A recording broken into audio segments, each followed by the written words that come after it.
Bon dia, companys del blog i companyes.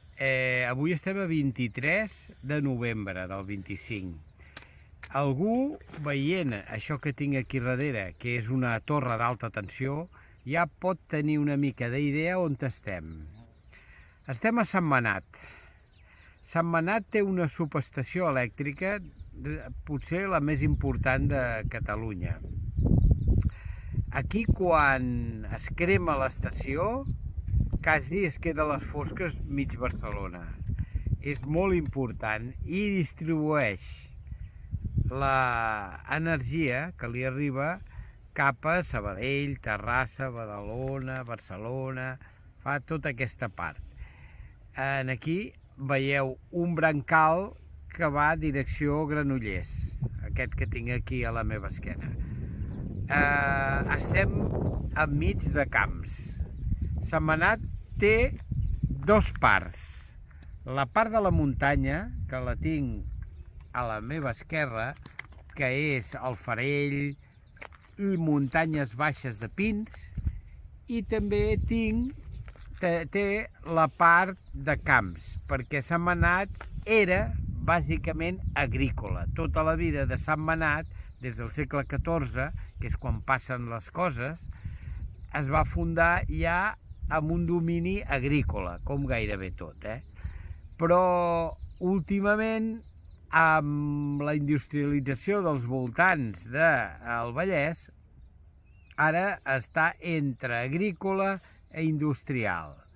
I també residencial, perquè hi ha molta gent que treballa a Terrassa, Sabadell, i que els hi agafa bastant a prop per viure a Sentmenat, que és un poble més bonic i més tranquil que aquestes ciutats que he esmentat.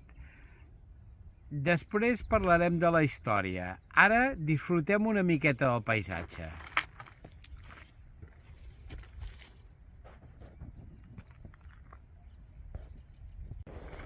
A veure, què és aquest vehicle? Dono 3 segons per pensar. 1, 2 i 3. No ho sabeu? Doncs això és un llenyador. Què és un llenyador? Un llenyador és un remolc dotat d'una cabina, una caixa, per posar llenya. Veniu i veureu que aquí hi ha llenya petita, llenya gran, llenya mitjana, i això, més llenya per aquí, i fins i tot troncs grans. Tot això es carreguen aquí.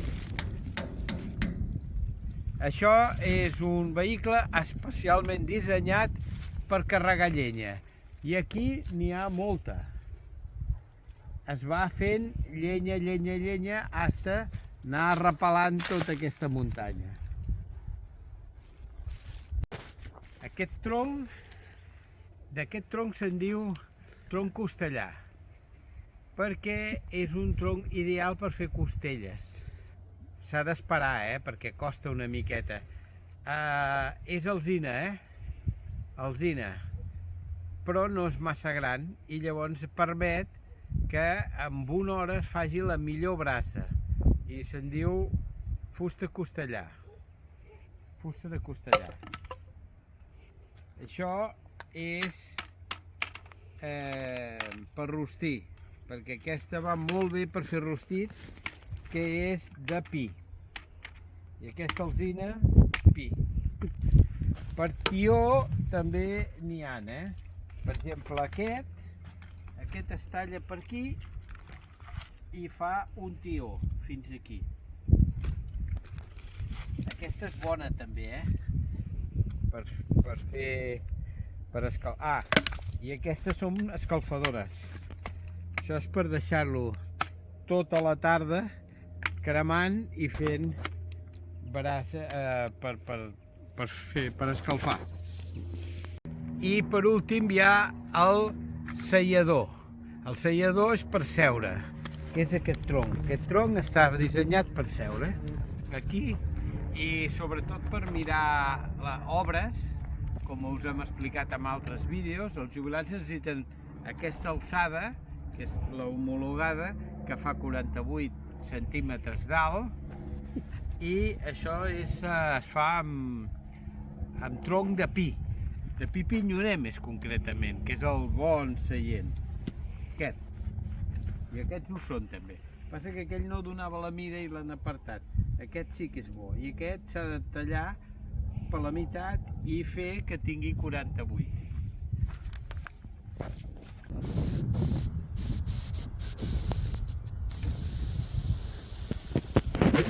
Les oliveres, ho hem dit en altres vídeos, fan olives, i les olives es poden fer servir per dos tipus.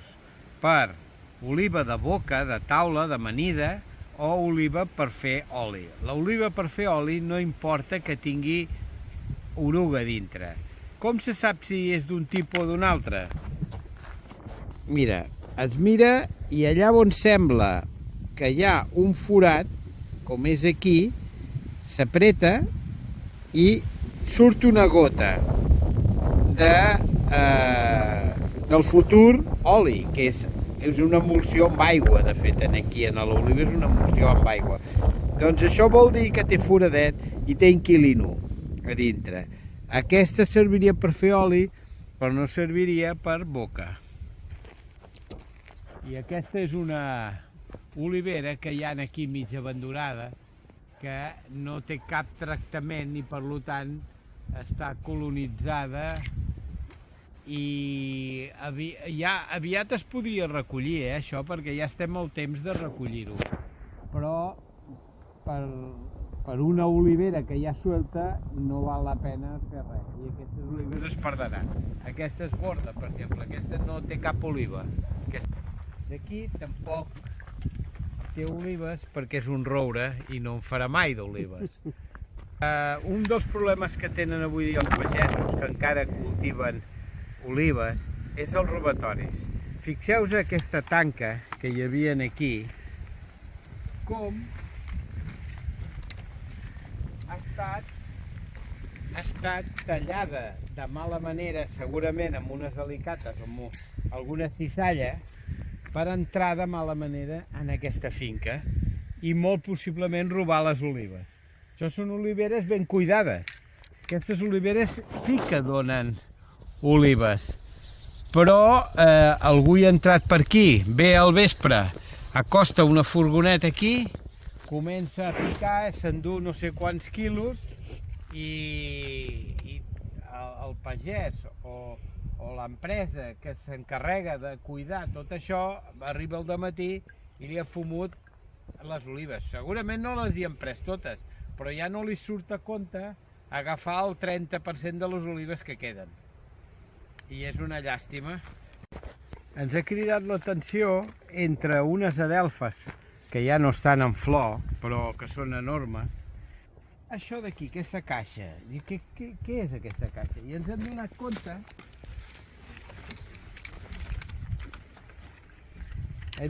compte que aquí dintre hi havia un arbre plantat i protegit amb aquesta caixa. Això és un Acer pseudoplàtanos. És un arbre d'origen nòrdic que té aquesta fulla que recorda una mica els àcers aquests de la bandera del Canadà. És de cosí germà. Anirem venint i plantat el 18, o almenys aquesta protecció s'ha posat el 18 d'abril d'aquest any. Anirem venint cada any i anirem mirant com creix. Ara hi ha perill que algú el tombi o un senglar o qualsevol animal el rosegui, i això pot ser un arbre que pot arribar fins als 30 metres d'alt. És un arbre impressionant.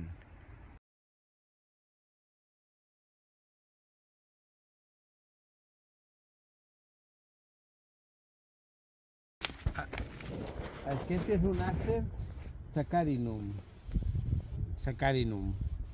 És lleugerament diferent d'aquell.